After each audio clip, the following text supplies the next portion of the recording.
Hello everyone, मेरा नाम सनी शर्मा और मैं स्वागत करता हूं आप सभी का एस्पायर एकेडमी के daily facts and current affair program पर। आज दिनांक 12 सितंबर 2020, दिन शनिवार। आइए शुरू करते हैं आज की वीडियो। अगर आपने हमारे चैनल को अभी तक सब्सक्राइब नहीं किया है तो सब्सक्राइब कर लें और साथ में बेल आइकन प्रेस कर लें ताकि आपको डेली करंट अफेयर के नोटिफिकेशन मिलते रहें। आज की हमारी पहली करंट अफेयर है, आर्थिक स्वतंत्रता सूचकांक की ताज़ा रिपोर्ट में भारत 26 स्थान नीचे खिसककर 105वें स्थान पर पहुंचा। देशों में कारोबार के वातावरण के खुलेपन के बारे में कनाडा की एक संस्था द्वारा प्रकाशित की जाने वाली वार्षिक तुलनात्मक report global economic freedom index अर्थात वैश्विक आर्थिक स्वतंत्रता सूचकांक 2020 में भारत 26 स्थान नीचे खिसककर 105वें स्थान पर आ गया है। पिछले साल देश 79वें स्थान पर था। इस सूची में हांगकांग और सिंगापुर प्रथम व दूसरे स्थान पर तथा चीन 124वें स्थान पर है। आज के दिन की एक अन्य करंट अफेयर है, वित्त मंत्री ने डोर स्टेप बैंकिंग सेवाओं का शुभारंभ किया। केंद्रीय वित्त मंत्री निर्मला सीतारमण ने हाल ही में सार्वजनिक क्षेत्र के बैंकों यानी पीएसबी द्वारा डोर स्टेप बैंकिंग सेवाओं का शुभारंभ किया। इस सेवा का उद्देश्य ग्राहकों को उनके डोर स्टेप यानी उनके द्वार पर बैंकिंग सेवाओं की सुविधा प्रदान करना है। सार्वजनिक क्षेत्र के बैंकों के अधिकांश ग्राहक अब कम से कम 35 प्लस बैंकिंग सेवाओं का उपयोग कर सकते हैं, जिनमें से intra bank transfer, NEFT, IMPS, RTGS, खातों का विवरण और मोबाइल या इंटरनेट बैंकिंग पर चेकबुक का अनुरोध और 23 अन्य सेवाओं जैसे कि चेकबुक जारी करना, चेक स्थिति, फॉर्म 16 जारी करना, कॉल सेंटर के माध्यम से डेबिट कार्ड को ब्लॉक करना, सक्रिय करना आदि शामिल हैं। आज के दिन की एक अन्य करंट अफेयर है, समुद्री क्षेत्रों के विवादों के लिए सरोद पोर्ट्स लॉन्च किया। समुद्री क्षेत्रों में शिपिंग मिनिस्ट्री के अंतर्गत आने वाले विवादों को न्यायालयों में जाने, धन हानि और देरी से बचाने के लिए शिपिंग मिनिस्ट्री ने आज सरोद पोर्ट्स नामक एक डिस्प्यूट रिड्रेसल सिस्टम लॉन्च किया। सरोद पोर्ट्स का अर्थ है society for affordable redressal of disputes ports. Sarod ports का गठन सोसाइटी रजिस्ट्रेशन एक्ट 1860 के अंतर्गत किया गया। इसके दो मुख्य उद्देश्य हैं। पहला उद्देश्य कम खर्च और कम समय में निष्पक्ष ढंग से विवादों का समाधान। दूसरा उद्देश्य मध्यस्थ के रूप में तकनीकी विशेषज्ञों के माध्यम से विवादों को सुलझाने के तंत्र को मजबूत करना।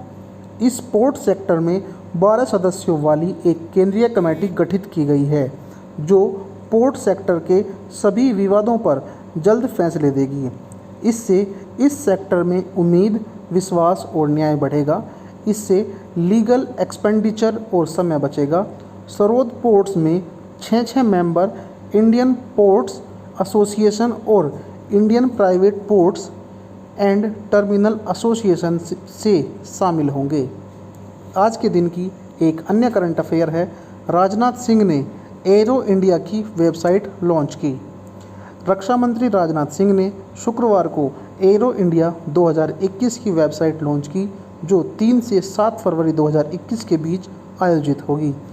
एरो इंडिया एक द्विवार्षिक एयर शो और विमानन प्रदर्शनी है जो बेंगलुरु में येलहंका वायुसेना स्टेशन में आयोजित की जाती है। इसका आयोजन रक्षा प्रदर्शनी संगठन द्वारा रक्षा मंत्रालय के अधीन किया जाता है। आज के दिन की एक अन्य करंट अफेयर है, हुबली रेलवे स्टेशन का नाम बदला जाएगा। केंद्र सरकार ने श्री सिद्धरोद स्वामी जी के नाम पर हुबली रेलवे स्टेशन का नाम बदलने को मंजूरी दे दी है। दक्षिण पश्चिमी रेलवे ने कहा कि एक बार राज्य सरकार गजट अधिसूचना जारी कर दे तो रेलवे स्टेशन का नाम तदनुसार बदल दिया जाएगा। श्री सिद्धरोद स्वामी जी एक भारतीय हिंदू गुरु और दार्शनिक थे। आज के दिन की करंट अफेयर में इतना ही। आइए बात करते हैं देश और दुनिया के इतिहास में घटित 12 सितंबर की प्रमुख घटनाएं।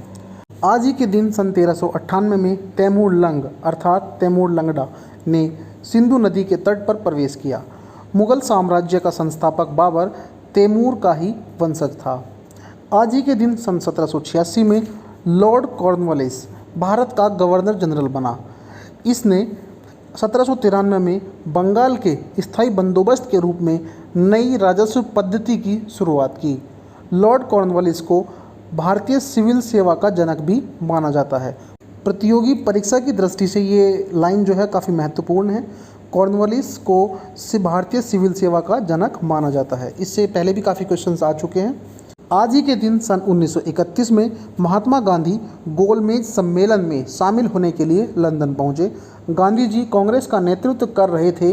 उनका कहना था कि उनकी पार्टी पूरे भारत का प्रतिनिधित्व करती है। यह सम्मेलन किसी निर्णायक नतीजे पर नहीं पहुंच पाया। इसीलिए इंग्लैंड से वापस लौटने पर गांधी जी ने कहा कि मैं खाली हाथ लौटा हूं, लेकिन मैंने भारतीय इज्जत को बट्टा नहीं लगने दिया। उन्होंने भारत लौटते ही सविनय अवज्ञा आंदोलन शुरू कर दिया। आज ही के दिन सन 1944 में अमेरिकी सेना ने पहली बार जर्मनी में प्रवेश किया। आज ही के दिन सन 1959 में तत्कालीन सोवियत संघ का रॉकेट लूना 2 चांद पर पहुंचा। आज के हमारे daily facts and current affair program में इतना ही। धन्यवाद।